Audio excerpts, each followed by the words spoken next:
অনেক সময় রক্তের সম্পর্ক থাকলেই যে মায়া জন্ম নেয়, রক্তের সম্পর্ক না থাকলে মায়া জন্ম নেয় না, এটা কিন্তু ভুল ধারণা। আমরা মানুষ জাতি, মুসলমান, একে অপরের প্রতি আমাদের টান ভালোবাসা অনুভব থাকবে, এটাই কিন্তু স্বাভাবিক।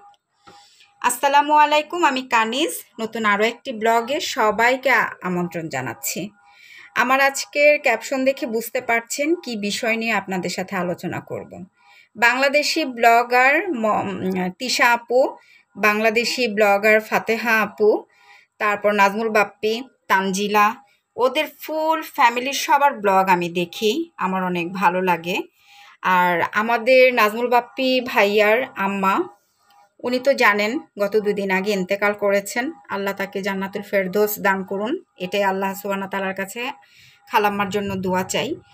খালাম্মাকে পার্সোনালি আমার অনেক বেশি ভালো লাগতো, অনেক বেশি পছন্দ করি।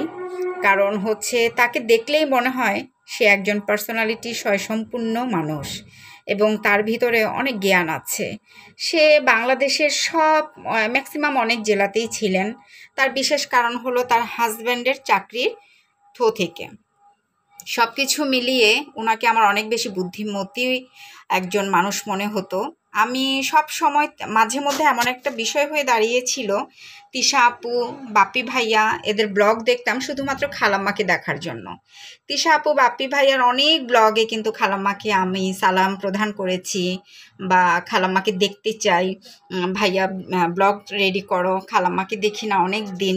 এই বিষয়গুলো কিন্তু ভাইয়ার সাথে আমি শেয়ার করতাম। মাঝে মধ্যেই আমি কমেন্টে লিখতাম, ভাইয়া আজকের ব্লগে তো খালাম্মাকে দেখলাম না, খালাম্মাকে যেন নেক্সট ব্লগে দেখি।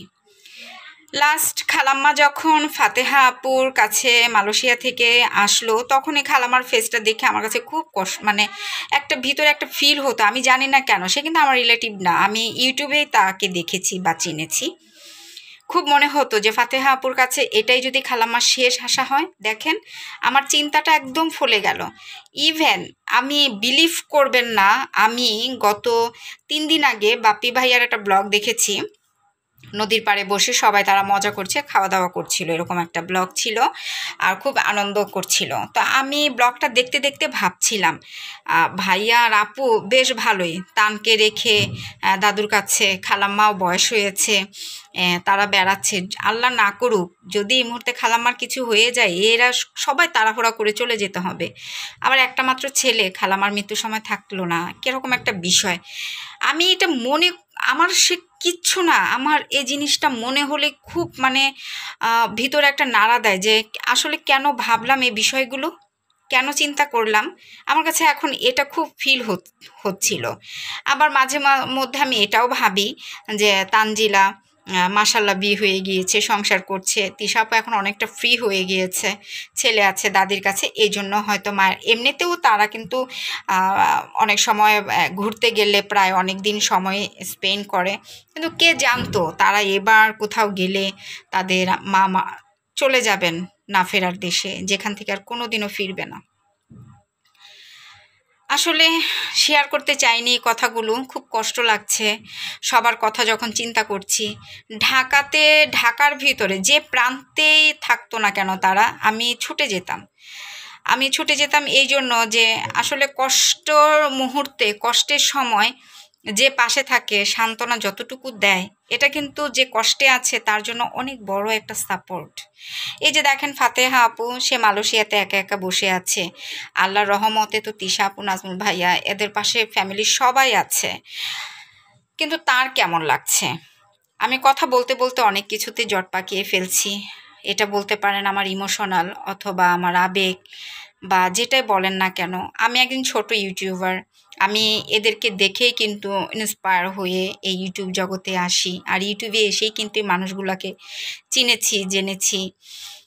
সব কিছু মিলিয়ে আসলে সর্বোপরি খুব খারাপ লাগছে, অনেক বেশি কষ্ট লাগছে। আল্লাহ এই দুঃখ মুহূর্তটা যেন ফুল ফ্যামিলিটাকে সাপোর্ট দেন, এটাই আল্লাহ সুবহানাহু তাআলার কাছে দোয়া করছি, যেন তাদেরকে শোক সহার ধৈর্য দান করেন, আমিন। তানের অবস্থাটা একটাবার চিন্তা করলে আমার ভিতরে আরও কষ্ট লাগে। ছোট্ট একটা বাচ্চা ছেলে, তার চোখের সামনে তার দাদির চলে যাওয়ার মুহূর্তটা, ও মাই গড। আল্লাহ এই বাচ্চা ছেলেটাকে সহার তৌফিক দান করুন। আপনারা কেউ খারাপভাবে তাদের ফ্যামিলিটাকে দেখবেন না। অনেকের অনেক বাজে মন্তব্যর, অনেক রোস্টিং ভিডিও। আপনারা একটা মানুষ এন্তেকাল করেছেন, তার ছবি টবি দিয়ে থাম্বনেল বানানোর কোনো যুক্তি আছে? তিশা আপুর ফ্যামিলিরও দু একজনকে দেখলাম খালাম্মার ছবি দিয়ে থাম্বনেল তৈরি করেছে। এটা কোনো যুক্তি নেই। একটা মানুষ না ফেরার দেশে আল্লাহ সুবহানাহু ওয়া তাআলার বান্দি, সে আল্লাহ তাকে নিয়ে গিয়েছেন, তার জন্য আমরা দোয়া চাইবো, তাই না? তার ছবি ব্যবহার করছি আমরা। আসলে এটা কেমন মন মানসিকতার পরিচয় দিচ্ছি জানি না।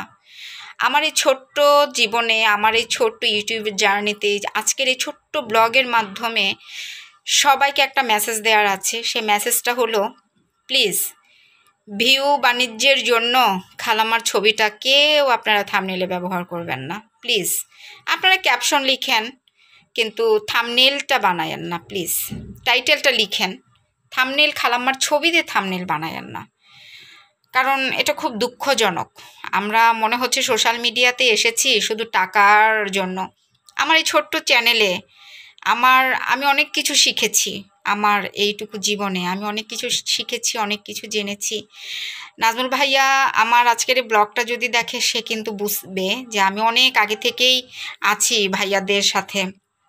ভাইয়াদের ফ্যামিলির সবার ব্লগ কিন্তু আমি দেখি। হয়তো বা দেখা যায় যে সব সময় আমার মেসেজ করা হয় না, কিন্তু প্রতিদিন তারা কি করছে ব্লগের মাধ্যমে আমরা কিন্তু যতটুকু দেখাচ্ছি ওইটুকুই দেখছি।